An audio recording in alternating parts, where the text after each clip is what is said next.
Eh bien, bonjour à tous et bienvenue dans ce webinaire dédié aujourd'hui aux nouveautés de la version 2020.1 de Tableau. On va couvrir aujourd'hui l'essentiel de Tableau à travers Tableau Desktop, Tableau Prep, Tableau Serveur et Tableau Online, qui sont la plateforme, si je puis dire, un petit peu de Tableau. Donc, merci à tous aujourd'hui de nous avoir rejoints on va essayer aujourd'hui dans ces temps un petit peu de confinement, d'essayer de passer un petit moment un peu agréable et de pouvoir discuter autour d'autres thématiques, tout ce qu'on voit un petit peu à la télé. Donc là, je vais être accompagné, tu peux passer le slide, Sarah, de Sarah Wampé, et donc qui travaille au service innovation, et moi-même, Mathieu Rondeau, qui travaille également sur la partie innovation chez Midral. Ce que je vous propose, c'est l'agenda suivant. Donc de parler des nouveautés de Tableau Desktop, ce que je vous disais tout à l'heure, hein, toutes les nouveautés, on va les balayer entièrement. Toutes les nouveautés de Tableau Prep, toute la partie un peu en amont, hein, on dit toujours qu'on est sur du 80-20, hein, préparation de données, c'est important. Et toute la partie Tableau Serveur, Tableau Online. Et on a choisi aujourd'hui 4 des annonces un petit peu phares de Tableau qu'on vous présentera directement en live autour d'une démo. Donc, tout d'abord, très rapide focus sur Midral, qui on est. Donc Midral, nous, on est aujourd'hui un cabinet de conseil autour de la donnée. Hein, notre but, c'est vraiment de vous aider à mieux comprendre vos données, à valoriser et à monétiser vos données. C'est vraiment ça aujourd'hui, et quel que soit, je dirais, le secteur d'activité que vous allez avoir. Voilà, notre but, c'est vraiment d'aider à la valorisation et la monétisation de la donnée. Donc, pure player de la donnée, hein, c'est vraiment ce que je disais en préambule. Vous avez quelques-uns de nos clients, que ce soit dans de la banque de l'assurance, dans la start-up ou dans la partie service, retail, etc. Donc, on est composé d'une équipe d'un petit peu plus de 80 personnes. Et l'idée, on a à la fois des profils de data science, des data analysts, des business analysts. Voilà, l'idée, c'est d'avoir même de l'architecture, hein, d'avoir aujourd'hui la boîte à outils un petit peu pour pouvoir travailler à la fois en termes de méthode avec nos consultants, mais en termes de solutions. Là, l'idée, c'est pas forcément de descendre sur toutes ces solutions, mais voilà, on a différents partenariats pour répondre à toutes les problématiques que vous pourriez avoir autour, bien sûr, de la donnée. On parle souvent un peu de cycle de valorisation de la donnée. Hein. C'est vraiment comme ça que nous, on présente notre entreprise. L'idée, en règle générale, que ce soit vous, vos clients, vos collaborateurs, vous êtes plutôt la personne qui va être à droite et vous vous posez des questions. Vous vous posez des questions dans une entreprise parce que ces questions, elles sont primordiales chez vous. Elles vont vous aider à mieux cibler des ventes, mieux cibler des activités, mieux prendre des décisions stratégiques. Hein, si c'est dans de la vente, de dire voilà, il faut que j'arrête de vendre tel ou tel produit, dans la logistique, voilà, comment gérer mieux mes stocks. Donc, vous posez un certain nombre de questions. Et pour pouvoir répondre à toutes ces questions, il y a des étapes. Et ces étapes, elles sont dessinées un petit peu là. Hein, c'est d'aller collecter ces données, la nettoyer, l'enrichir, la transformer. Ce qu'on appelle vraiment la préparation de données. On peut avoir des enrichissements plus poussés, qui soient un petit peu de la data science, par exemple. Et aujourd'hui, après, l'idée, c'est que tout le monde ne consomme pas la donnée de la même façon. Donc, dans cette partie data viz, on a créé plusieurs capacités en termes de visualisation de la donnée. Des capacités comme la partie dashboarding, reporting, bien sûr le storytelling, et demain, un petit peu le data journalisme. C'est un petit peu d'essayer de synthétiser et scénariser l'analyse de la donnée pour qu'elle soit pertinente pour les personnes qui vont la consommer. Donc voilà pour faire très très simple, je ne rentrerai pas dans d'autres choses aujourd'hui sur Midral. Voilà, il faut retenir, vous accompagner à valoriser la donnée, monétiser la donnée et être capable aujourd'hui de vous accompagner sur tous ces points un petit peu des projets que vous pourriez avoir. Chose importante, donc on est sur un webinaire, n'hésitez pas à poser des questions sur le petit chat à droite. On y répondra bien sûr en fin de séance pour pouvoir vraiment essayer de vous aider aussi sur d'autres questions que vous aurez pu avoir. Premièrement, tableau desktop, donc les nouveautés aujourd'hui tableau desktop aujourd'hui, en termes de connectivité de données, il y en a 3 fondamentales. Il y a l'arrivée du connecteur Impala, donc connecteur maintenant natif pour aller se connecter aux données Cloudera Impala, donc grâce sur la partie tableau desktop. On le reverra tout à l'heure, il est aussi positionné sur tableau serveur et tableau online.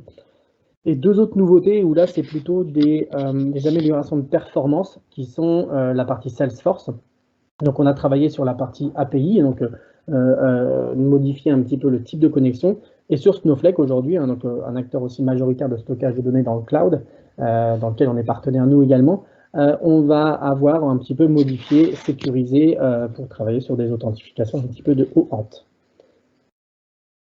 Chose importante aujourd'hui qui a évolué dans la version 2020.1, c'est la gestion des licences. La gestion des licences aujourd'hui, vous allez pouvoir la centraliser sur votre serveur. Et les personnes, quand ils vont directement installer le desktop, ils vont simplement renseigner l'adresse du serveur, leur login et leur mot de passe, et automatiquement, ça va faire descendre du serveur un jeton, qui va être un jeton créateur, donc la licence créateur. Vous n'aurez plus besoin de l'envoyer, d'envoyer la clé à l'utilisateur. Il pourra directement à l'utilisation, à l'ouverture, à la première ouverture, aller se connecter, s'authentifier sur votre serveur. Et vous, si vous avez bien paramétré ces données, il va pouvoir directement s'attribuer un jeton créateur en l'occurrence. Nouveauté sur la partie, je ne sais pas si vous l'avez déjà utilisé, hein, elle existait dans la version 2019, mais là il y a eu des améliorations. Le bouton Expliquez-moi, c'est vraiment Explain Data qu'on appelle, hein, qui est l'idée, c'est qu'à un moment sur un tableau de bord, sur un graphique, vous allez pouvoir faire un clic droit et vous avez un petit menu, Expliquez-moi les données, et là il va vous expliquer toutes les informations dont c'est issu ces données, quels sont les croisements, quelles sont la source de données, quelles sont les modifications qui ont été faites, etc., avec des statistiques, la version min, la valeur min, etc. Donc ça a été grandement amélioré dans la version 2020, et c'est toujours une source un peu intéressante pour essayer de creuser dans la source de données, de se dire, voilà, d'où vient la donnée, et de l'expliquer vraiment cette donnée. La partie distance, ça de toute façon on en fera, ça fait partie des 4 points clés qu'on vous présentera dans la fin. Donc c'est d'essayer d'ajouter dans Tableau des capacités un peu plus poussées sur la partie spatiale. Donc là de créer des zones tampons autour d'un point pour détecter des phénomènes. Est-ce que derrière, dans la zone où je veux m'intégrer, il y a des concurrents? Ou est-ce que si je suis une banque, est-ce que j'ai des clients qui sont massivement ici? Voilà, ça va être ça un petit peu l'idée d'ajouter des calculs un petit peu sur la partie spatiale. On y reviendra de toute façon. Le petit côté aujourd'hui, alors ça c'est un petit côté où on va pouvoir se personnaliser dans Tableau Desktop. Vous voyez là dans la capture d'écran, tout à droite, j'ai personnalisé mon bandeau avec le site internet Midral. Donc j'ai fait directement un lien entre Tableau Desktop et des ressources qu'on a sur le côté, hein, nos partenaires, donc Tableau, effectivement, Wondime, Snowflake, j'en parlais tout à l'heure. Donc voilà, c'est l'idée dans la plateforme, vous allez pouvoir paramétrer sur le côté, ça pourrait être des tutoriels que vous auriez sur votre intranet. Vous pourriez les donner et les mettre à disposition de vos utilisateurs directement lorsqu'ils vont ouvrir la partie Tableau Desktop. Des calculs aujourd'hui c'était effectivement une grosse attente aujourd'hui, et c'est vrai qu'il l'avait annoncé depuis pas mal de temps, c'est la capacité à ce que le paramètre aujourd'hui est devenu dynamique. Ça veut dire qu'on vous le présentera aussi, ça c'est une des 4 fonctions qu'on va vous présenter.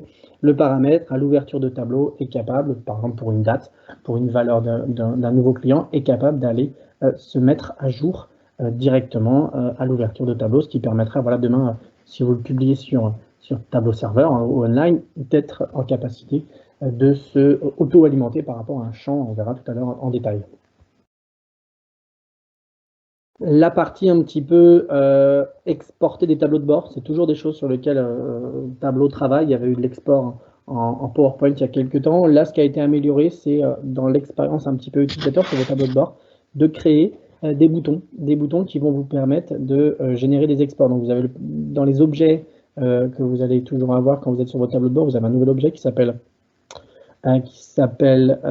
export à l'intérieur, exporter, et là vous allez pouvoir créer un bouton, exporter en PowerPoint, en PDF ou en image l'intégralité du tableau de bord. Donc voilà, c'est une façon un peu plus simple de gérer des exports depuis votre tableau de bord directement.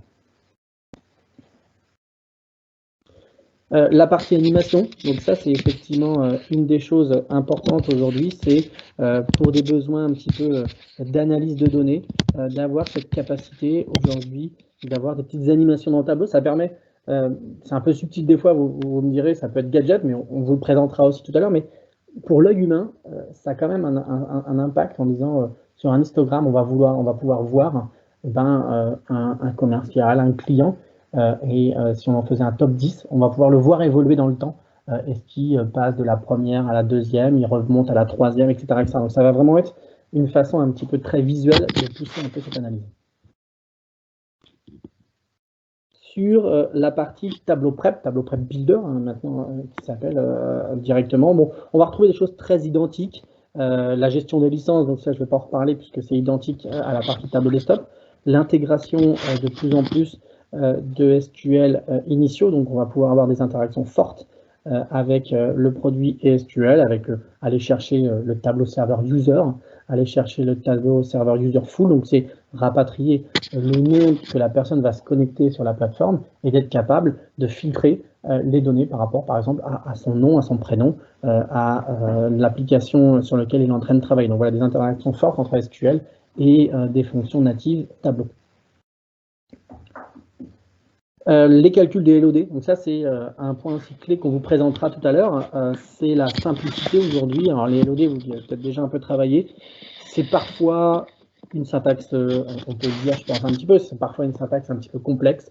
Il faut faire l'accolade, fixed, ajouter les dimensions, 2 points, l'agrégation, la valeur de mesure qu'on veut agréger, et finir par une accolade. Donc c'était une syntaxe assez poussée et des fois un peu complexe. Aujourd'hui, voilà, vous allez voir pour le moment dans Tableau Prep, un assistant qui vous permet de créer en quelques clics une agrégation par rapport à un niveau de détail un petit peu différent, donc le LOD en format assistance. Sur la partie tableau serveur aujourd'hui, donc aussi il y a pas mal de nouveautés, ce sont des nouveautés sur la partie tableau serveur. Beaucoup sont issus bien sûr de tableau desktop, hein, puisqu'on va porter aujourd'hui l'intégralité des nouveautés de tableau desktop vers le serveur. Donc l'Impala, le Salesforce et le Snowflake sont nativement portés sur cette plateforme, hein, donc ça en hérite. Ça en hérite tout de suite. Voilà, c'est la partie un peu simple. Voilà, l'Impala, le Salesforce et le Snowflake vont être intégrés aussi en termes de connectivité à la plateforme Tableau Serveur. Vous allez retrouver pareil, hein, la gestion des licences, puisqu'elle est portée par Tableau Serveur ou Tableau Online. Hein, c'est sur le serveur, sur votre serveur que vous allez installer votre licence qui va avoir en tête tous je dirais les crédits ou les jetons hein, que vous allez pouvoir avoir. Donc vous allez les déclarer sur votre serveur et ensuite vos utilisateurs pourront s'y connecter via Tableau Desktop et récupérer le jeton que vous leur avez attribué. Donc porté par Tableau Serveur. Bien sûr, l'expliquez-moi aujourd'hui est accessible aussi directement lorsque vous visualisez votre tableau au format web. Hein, ça, c'est aussi natif. Donc, l'amélioration est portée directement. Donc, sur le web, vous pouvez aussi directement utiliser le petit bouton expliquez-moi. Je ne sais pas si vous l'avez vous déjà utilisé. C'est vrai que ça donne un petit peu quand on est en train de créer son tableau de bord, quand on est en train d'essayer de comprendre si mon chiffre, pourquoi il est pas forcément celui que j'attendais. Quand on fait ce clic droit, ça nous donne un angle d'approche un petit peu différent, parce qu'après ça nous crée une feuille, on va pouvoir ventiler cette feuille avec des nouvelles dimensions, ce qui est parfois assez pertinent pour expliquer un petit peu le chiffre sur lequel on souhaite avoir une vision et se dire voilà pourquoi mon résultat n'est pas celui que j'attendais. Calcul de zone tampon, hein, pareil, hein, là on est sur un héritage pur de la partie desktop qui est porté sur le serveur. Hein. Il y a un rapprochement de toute façon de plus en plus sur cette partie-là. Donc voilà, cette fonction, elle est utilisable directement sur la partie serveur, bien entendu.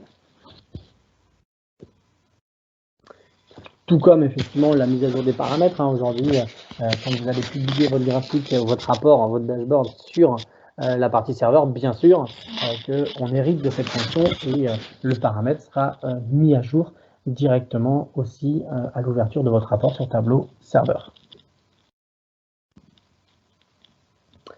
La particularité d'exporter aussi, c'est une fonction ajoutée, puisque c'était ça le but, hein, de pouvoir directement sur des gens qui seraient en visualisateur de données, être capable ou Explorer d'être capable d'exporter ce rapport. Donc les petits boutons vont aussi porter sur la partie serveur pour pouvoir directement avoir une expérience utilisateur un peu meilleure pour tout ce qui est gérer les exports de façon PowerPoint, PDF ou image dans un premier temps. Les animations, bon voilà, natif, hein, c'est le portage de la fonction telle qu'elle existe et Tableau Serveur va en hériter sans souci, bien sûr. Alors là, on arrive sur des choses qui sont purement serveur. Et c'est la gestion aujourd'hui, la définition des autorisations sur des projets imbriqués. Vous savez qu'aujourd'hui, en 2019, l'an dernier, est arrivée la gestion sur le serveur de projets et sous-projets. Donc là, a été affiné la gestion des permissions pour pouvoir contrôler aussi séparément des autorisations sur des projets imbriqués. Donc ça, voilà, c'est la capacité de travailler sur la partie définition d'autorisation sur les projets imbriqués qui était sorti en 2019, les fonctions, et maintenant en 2020, dans la gestion de la sécurité, on va pouvoir affiner un peu plus cette sécurité. Donc, toute la partie aujourd'hui des connecteurs ont été ajoutés des connecteurs. Vous savez que maintenant, quand vous êtes Creator ou Explorer, vous pouvez aller directement, vous pouvez créer votre propre dashboard. Ça, c'était sur le web, hein, directement sur Tableau Serveur ou Tableau Online. Mais vous allez pouvoir aller vous connecter à des données directement depuis ce portail web. Et là a été ajouté à la partie catalogage de données des connecteurs vers BigQuery, Google Sheet, Cloudfile, directement pour pouvoir agrémenter. Quand vous le faites directement là-dedans, vous allez pouvoir avoir accès à la partie, ce qu'on appelle Data Catalog, Data Management de Tableau, qui va vous donner un petit peu toute la vie un petit peu de la donnée au moment de la connexion, au moment de l'enrichissement via Tableau Prep et au moment de vouloir l'utiliser directement sur le serveur pour créer votre rapport. Là, on va pouvoir avoir toutes les étapes et avoir un petit peu ce qu'on appelle le data lineage de l'information, donc de remonter sur toute l'information qui a été portée. Donc, on va pouvoir certifier aussi les sources de données et on va pouvoir aussi restreindre des attributs si on veut filtrer un petit peu les données par rapport à des utilisateurs. Donc ça, c'est vraiment voilà, la partie, ce qu'on appelle aujourd'hui une add-on Tableau Data Management. C'est du catalogage, c'est une capacité à faire ce qu'on appelle du data lineage, hein, voilà, avoir toute la durée de vie, la vie et les étapes de préparation de toute la donnée d'enrichissement qu'elle arrive de la source jusqu'à l'utilisation sur la création de tableaux de bord. On va pouvoir créer aujourd'hui des répertoires de fichiers externes. Ça, c'était effectivement aussi grâce à des extensions. Un Tableau a lancé il y a quelque temps la capacité d'avoir des extensions sur la partie serveur. Et là, voilà, une capacité à se dire, voilà, si je veux créer un répertoire ou stocker des fichiers un petit peu distants que les utilisateurs devraient mettre peut-être, je ne sais pas, tous les matins à l'intérieur ou à des moments parce que le taux de change a changé, peut-être, j'imagine des idées comme ça, mais voilà, l'idée c'est d'avoir une espèce de répertoire commun sur lequel on va pouvoir un petit peu centraliser des sources de données, des répertoires de fichiers externes pour que Tableau Serveur puisse les utiliser. Et donc pouvoir créer bien sûr des tableaux de bord aujourd'hui directement qui s'appuieraient sur ces sources de données que vous auriez déposées dans un répertoire. Donc voilà, on imagine que voilà, un utilisateur qui déposerait si on fait la partie la plus simple, un fichier Excel dans un répertoire que Tableau Serveur est capable de lire, tout de suite, un utilisateur sur le portail web pourrait aller se connecter à ce fichier et se créer directement sur le web un rapport pour pouvoir analyser les données qu'on lui a fournies. Donc on a l'amélioration toujours un petit peu, on en parlait tout à l'heure, c'est toute cette partie un petit peu cartographie sur laquelle Tableau travaille beaucoup, avec de l'ajout souvent de nouveaux fonds de cartes. donc des couches de cartes. Hein, quand vous allez dans le menu couches de cartes, que ce soit sur le desktop ou sur le serveur, ben voilà, il y a des améliorations, il y a des nouveaux partenariats qui se créent pour avoir toujours un peu plus de contenu et de points d'intérêt sur les cartes pour essayer d'améliorer tout ce qui est une expérience un petit peu géospatiale, géomarketing de l'information et d'analyser plus simplement des croisements sur les données spatiales. Donc ça se passe à la fois sur des fonds de cartes et à la fois, on en parlait tout à l'heure, des calculs sur les données spatiales, notamment le buffer qu'on vous présentera dans quelques instants. Et l'idée, alors, c'était aujourd'hui, je ne sais pas si vous avez déjà utilisé le bouton page aujourd'hui dans Tableau Desktop, en haut, au-dessus du filtre, juste au-dessus du filtre, vous avez un petit bouton page, et ce bouton page n'était pas encore accessible quand vous allez publier sur votre serveur. Ce n'était pas encore une fonction possible à utiliser. Sur Tableau public, ça l'était, hein, puisque c'est la plateforme de test un petit peu de Tableau, donc sur Tableau public, ça l'était. Maintenant, sur votre propre environnement et l'environnement online, donc le cloud, vous allez pouvoir publier des classeurs directement pour avoir ce petit bouton de lecture qui va vous donner un petit peu des capacités d'animation, des capacités un petit peu de storytelling. Hein. On voit là, pour ce célèbre analyste qui est Hans Rosling, des analyses voilà, dans le temps. On part de 1950 pour aller jusqu'à aujourd'hui. Ça nous permet d'avoir très rapidement voir qu'un point se déplace et l'impact qu'a ce point sur une civilisation. Donc c'est vraiment ce côté un petit peu pas de temps et justement voilà, la fonctionnalité, si je parle vraiment de fonctionnalité page, qui est portée sur la partie web. Donc l'amélioration des rôles aussi, hein, des rôles d'attribution. Vous avez le rôle créateur qui est arrivé, vous avez le site administrateur créateur qui est arrivé. Donc voilà, l'idée c'est de toujours un petit peu faire évoluer cette capacité d'améliorer la sécurité et les rôles et responsabilités de chacun sur la plateforme serveur. Alors là, vous voyez quand même que ça n'est accessible que sur vos propres plateformes. Hein, la partie serveur, hein, c'est exclu du online. Aujourd'hui, on n'a pas ce niveau de gestion de la sécurité sur la partie online, mais là c'est uniquement sur la partie serveur, l'attribution du rôle d'administration sur les sites, puisque en fait quand vous êtes hébergé chez vous, vous êtes en multi-site, ce qui n'est pas le cas aujourd'hui pour le moment sur la partie online.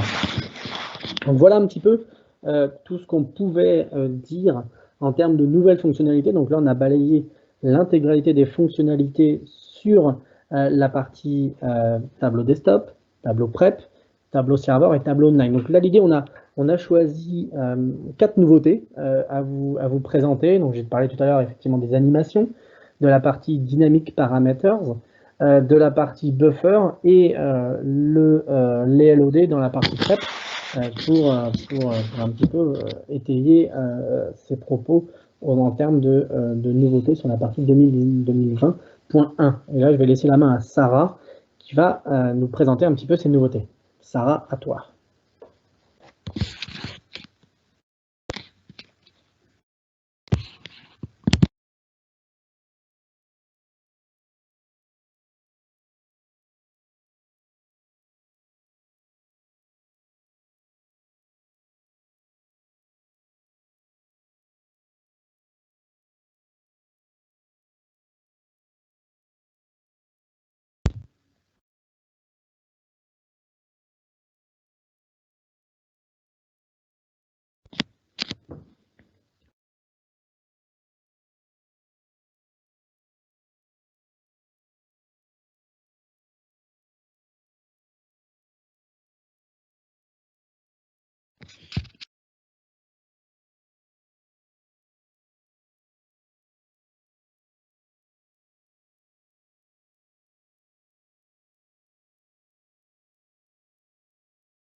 Alors, je crois qu'on a un petit problème de son.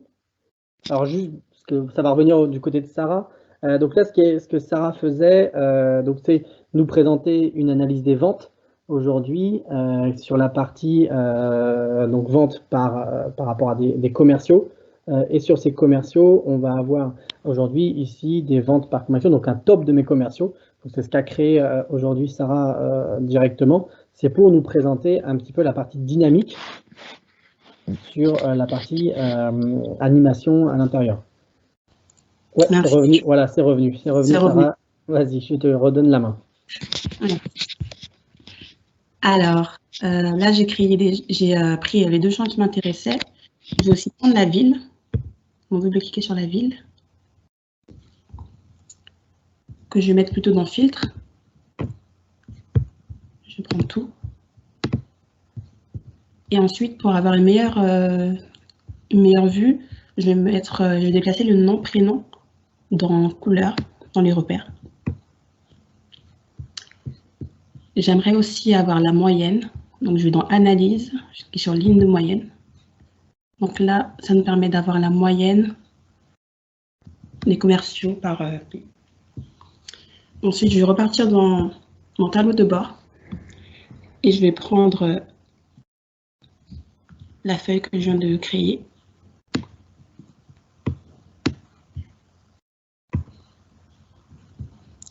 Je n'ai pas besoin des légendes, donc je vais le fermer.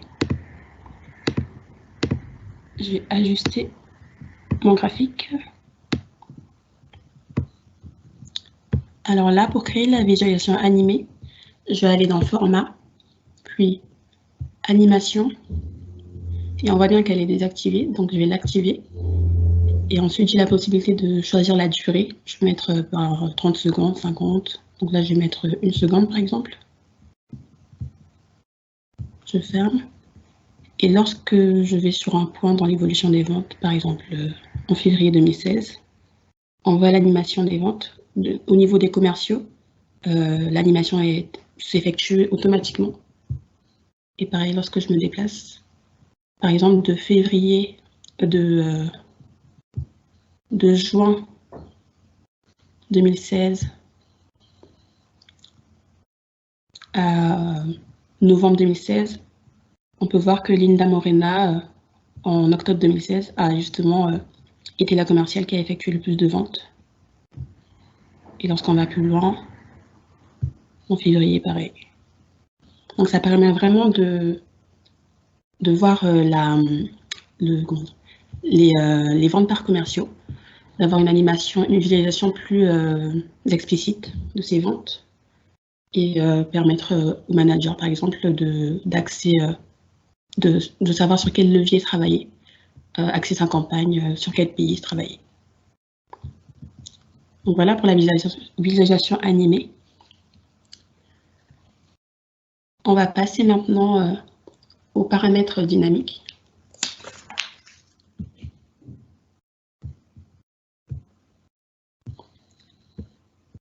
Alors pour les paramètres dynamiques, pareil, on a utilisé le fichier SportUp pour analyser le pilotage des ventes par commerciaux, par année et aussi par pays. Et là, sur la droite, on a un paramètre qui a été créé, la date d'analyse. On peut retrouver toutes les ventes d'octobre 2017 à mars 2020. Et le paramètre, justement, aujourd'hui, il permet d'automatiser en fait la publication des classeurs quand on prend des paramètres, car avant, en fait, il fallait le faire manuellement. Donc là, par exemple, je clique sur la petite flèche à droite, modifier le paramètre. J'ai la possibilité de mettre à l'ouverture du classeur en fonction de la date. Je mets OK. Donc là, je vais retourner dans le classeur Excel utilisé pour faire cette analyse. Paramètres dynamiques. Donc on a utilisé le fichier SportUp comme je vous le disais. Alors ici, c'est jusqu'au 29 mars, donc on va rajouter le mois d'avril. Je vais dupliquer cette cellule. mettre, au lieu du 29 mars, je vais mettre le 29 avril. Je l'enregistre. Ça met un peu de temps à charger.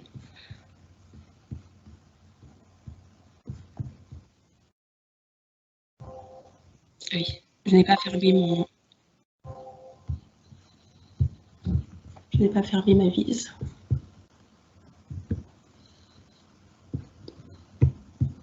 Donc, j'enregistre le changement. Sur le fichier SportUp.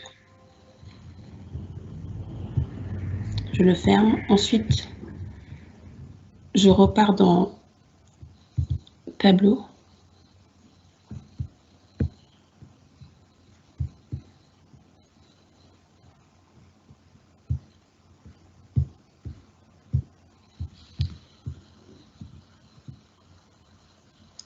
Ça charge un peu.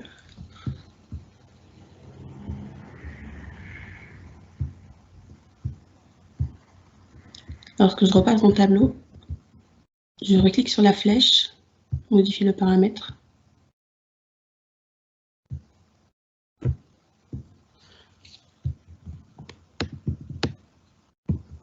Et on voit bien que avril s'est rajouté automatiquement à l'ouverture du classeur. Ici, je vais aller chercher avril et on peut voir maintenant dès maintenant l'évolution des ventes par pays au mois d'avril.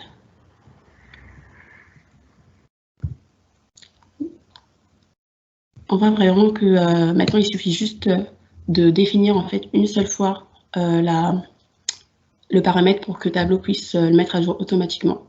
Car avant, il fallait justement le faire manuellement, comme je vous le disais.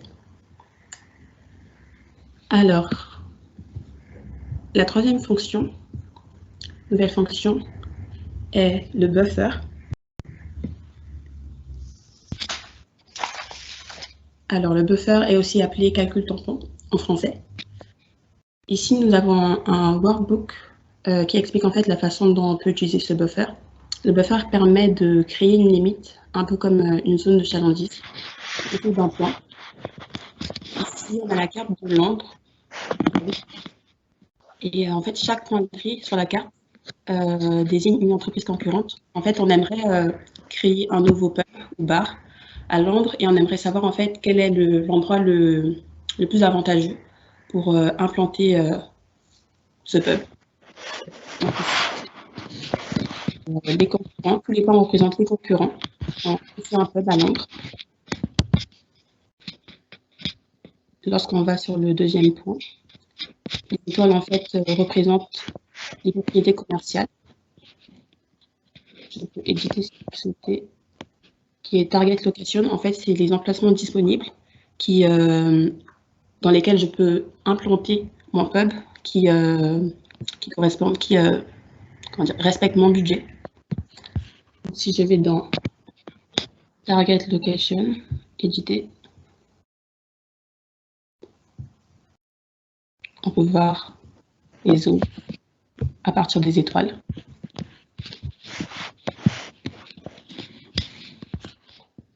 Ensuite, chaque cercle en fait est un tampon en fait qui représente l'endroit, qui représente en fonction de l'endroit qui me propose d'implanter mon pub, à 350 mètres de distance où je peux me situer. Je vais vous montrer ce que ça signifie en fonction du buffer.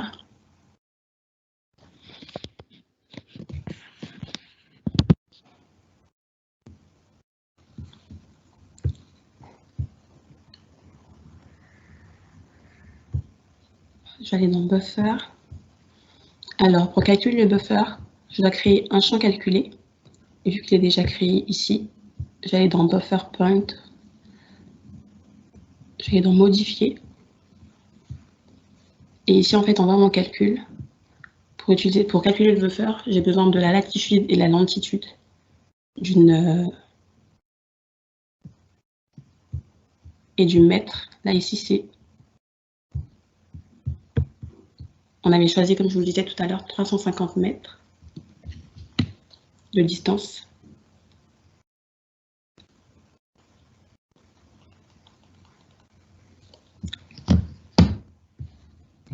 Donc, lorsque je repars sur mon champ, on trouve bien les 350 mètres de distance via un cercle jaune, avec le cercle jaune. Donc l'idée pour synthétiser, en fait, c'est que aujourd'hui, donc l'implantation un petit peu d'un nouveau pub au sein de Londres, mais ça pourrait être voilà, implémenter ou positionner demain le meilleur entrepôt par rapport à aujourd'hui soit mes concurrents ou soit mes fournisseurs. Donc l'idée c'était ça, hein. Les premiers points, c'est je fais une étude en disant où sont mes concurrents. Donc là on avait placé sur une carte tous les pubs aujourd'hui autour de Londres. Et ensuite, on a regardé les points potentiels qui étaient alloués, donc suivant moi mon budget, ce que je pouvais louer en termes d'espace un petit peu de nouveaux bars. Et ensuite, l'idée, c'est sur cet espace qui est symbolisé aujourd'hui par une étoile, de créer une zone tampon, donc de créer un buffer de 350 mètres pour un petit peu regarder ensuite ce qu'on va croiser.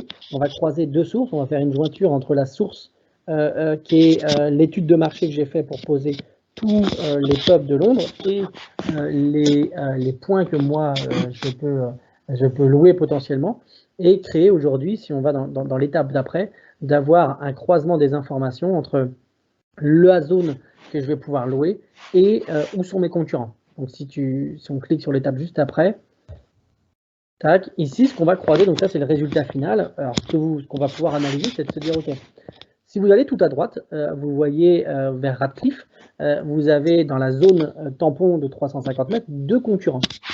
Donc vous avez vraiment que deux concurrents. Maintenant, si vous allez tout à gauche, vous voyez, on se rapproche d'endroits plus connus de Londres, vous avez beaucoup plus de concurrents.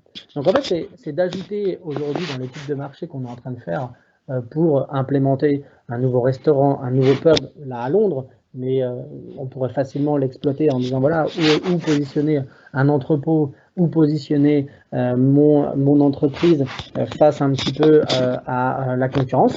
Bah, c'est un nouvel angle d'approche en disant bah, voilà, on est capable de positionner je positionne sur la carte mes concurrents, 2, je positionne les endroits où je peux implémenter l'information, je fais une jointure, donc c'est l'ajout par rapport à la nouvelle version de jointure de type spatial, directement dans le modèle de données, et ensuite je vais croiser ces informations et créer un buffer autour pour dire, bah voilà, dans cette zone autour de les 350 mètres, combien j'ai, en l'occurrence là, de concurrents. Donc prendre une décision, ou en tout cas avoir un nouvel angle d'approche pour se dire bah, comment je pourrais imaginer mieux positionner demain mon entreprise. Soit je me dis, allez, je vais aller dans un endroit où il n'y a que deux concurrents, j'ai peut-être plus de place pour me démarquer, ou soit aujourd'hui je pense que je vais être plutôt novateur sur ce que je vais proposer et je peux me permettre d'aller dans un espace où il y a beaucoup de concurrence. C'est une étude un petit peu et d'ajouter des axes un petit peu de caractère spatial, calcul spatial, pour pouvoir prendre une nouvelle décision, une nouvelle dimension dans les décisions qu'on va pouvoir prendre demain grâce à Tableau directement avec les formules de calcul que vous montrez Sarah. C'est la formule de calcul, c'est un buffer. Donc on va juste savoir lui donner le centre. Le centre du buffer, c'est directement la longitude et la latitude du point sur lequel je pourrais avoir mes entrepôts. Et ensuite, l'intérieur, je vais pouvoir lui dire quelle est la distance que je vais pouvoir vouloir avoir. Donc nous, 350 mètres.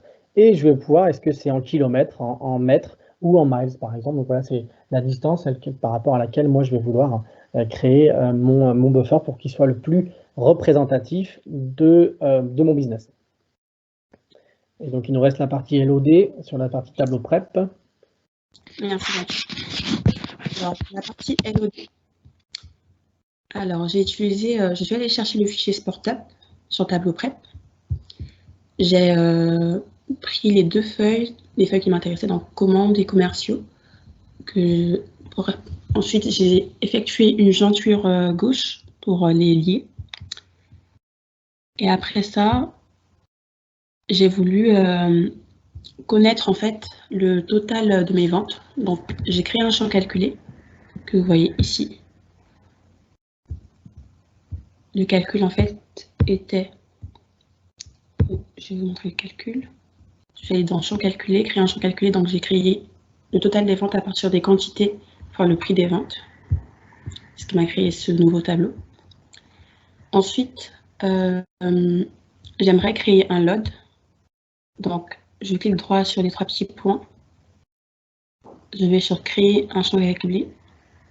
Je vais dans load, fixe. Alors, aujourd'hui, j'ai juste à faire un clic droit pour le créer. Mais avant, si je vous montre comment c'était réalisé.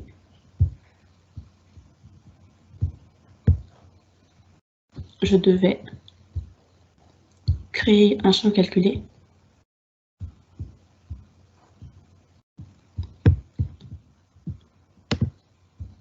Je devais donc créer un champ calculé. Et lorsque je tape fixe, ça montrait le calcul en fait qu'il fallait pour... Donc là, c'est vraiment l'introduction d'un assistant. Hein. C'est simplifier aujourd'hui l'accès à des formules de calcul un petit peu plus élaborées. Hein. Donc, avec des niveaux d'agrégation différents. Il y avait le fixe, l'exclude, l'include, avec des syntaxes, comme on voit, hein, assez complexes. Et là, maintenant, à travers directement un assistant, donc l'assistant que nous montrait Sarah, on est capable directement de créer cette agrégation directement dans le tableau. Voilà, c'est le menu là, qui nous montre.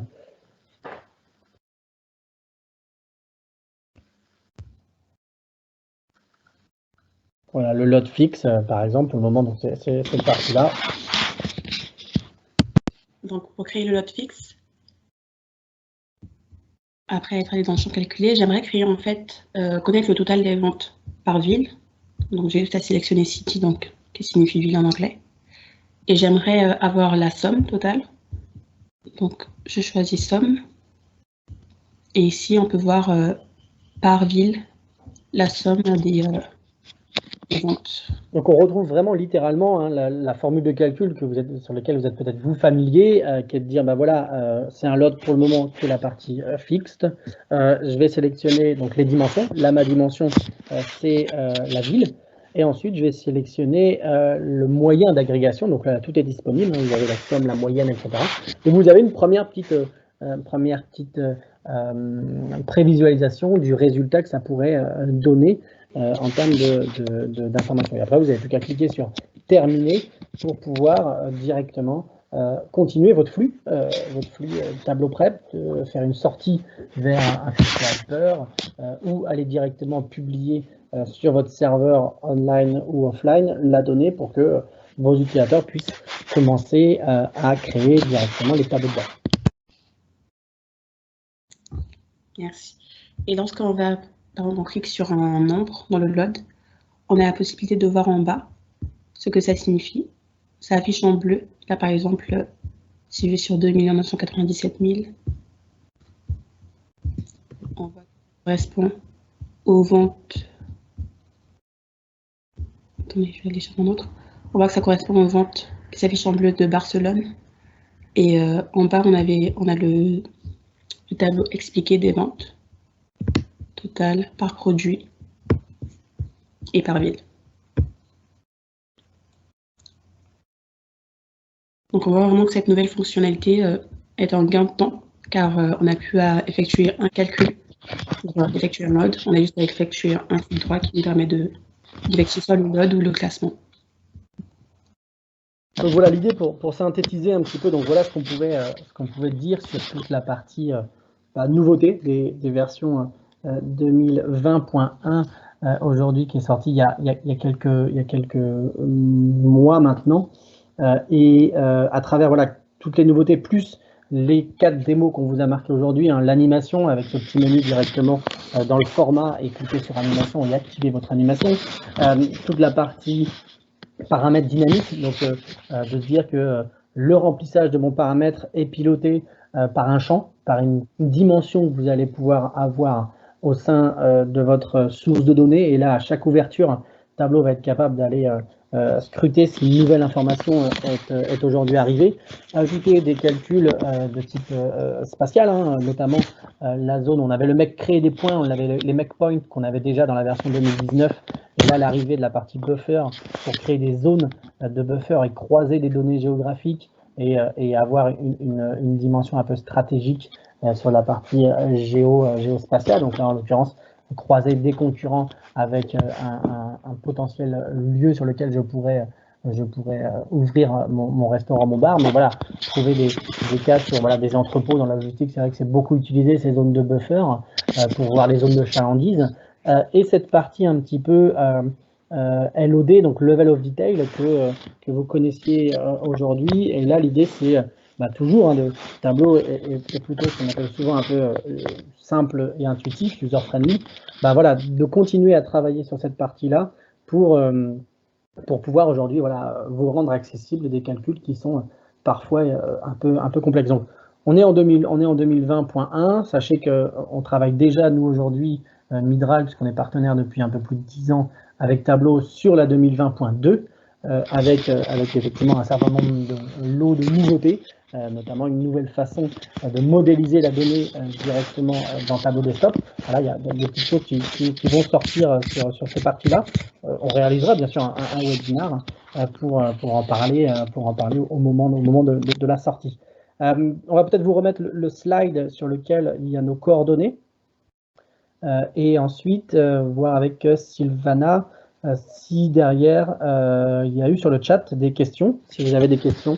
Alors, il y a deux choses, soit vous en avez maintenant, et puis on va y répondre, il n'y a pas de souci. Et après, vous voyez que vous avez nos coordonnées, nos adresses mail à Sarah et à moi-même, nos liens LinkedIn et Twitter. N'hésitez pas à nous suivre hein, si vous voulez voir des tableaux de bord qu'on serait en train de publier ou des nouveautés, des tweets, des articles qu'on publie. Mais voilà, n'hésitez pas, sinon, si vous avez des questions autres, à nous envoyer un petit mail, si jamais on se fera un plaisir, bien sûr, d'y répondre. Sylvana, je ne sais pas si on a des questions. Je vais reprendre la main pour les questions. On a une question sur les visualisations animées. Ouais. Est-ce qu'il est possible de créer une animation générale? Alors oui, aujourd'hui, hein, c'est ça l'idée, hein, c'est à travers le petit menu que Sarah vous a montré, hein, on est capable de créer à la fois une animation générale sur un tableau de bord, mais on peut aussi la paramétrer uniquement sur une feuille. Donc c'est vraiment toujours ce petit menu en format où vous allez trouver tout le paramétrage aujourd'hui de l'animation. Alors une seconde question concernant le buffer. Est-ce qu'il est possible d'utiliser toutes les données pour le calcul de buffer? Alors ce qui est important aujourd'hui, hein, c'est que le buffer il va s'appuyer sur des données de type géographique. Donc il faut que dans votre modèle de données, vous ayez une longitude et une latitude, puisque la première chose, il faut créer un point qui est en fait le centre du buffer, hein, pour créer ce rayon radial d'information autour du point que vous allez pouvoir donner, qui soit votre lieu d'habitation, votre entrepôt, etc., votre entreprise. Donc il faut avoir quand même en prérequis des données de type géographique et au moins la longitude et la latitude du point sur lequel vous souhaitez créer cette zone de buffer. Alors j'ai une autre question. Bonjour, est-il possible de créer des graphiques radar dans Tableau? Alors aujourd'hui, oui, il est totalement possible aujourd'hui de créer des graphiques de type radar dans Tableau. Il n'y a pas de problème avec ça. Envoyez-moi un petit mail, je pourrais prendre contact avec vous pour vous expliquer un petit peu la procédure. C'est certes un graphique qui n'est pas forcément natif, vous ne le trouvez pas dans Montre-moi, c'est vrai, mais aujourd'hui, avec des calculs, des croisements de plusieurs types de graphiques, on peut très facilement créer aujourd'hui un graphique de type radar, tout à fait. Voilà. J'ai juste une dernière question, mais là je pense que je vais pouvoir y répondre. Est-il possible d'avoir les slides présentant les différentes nouveautés? Sachez qu'il y aura un replay à l'issue de ce webinaire. Voilà. Et c'est fini pour les questions.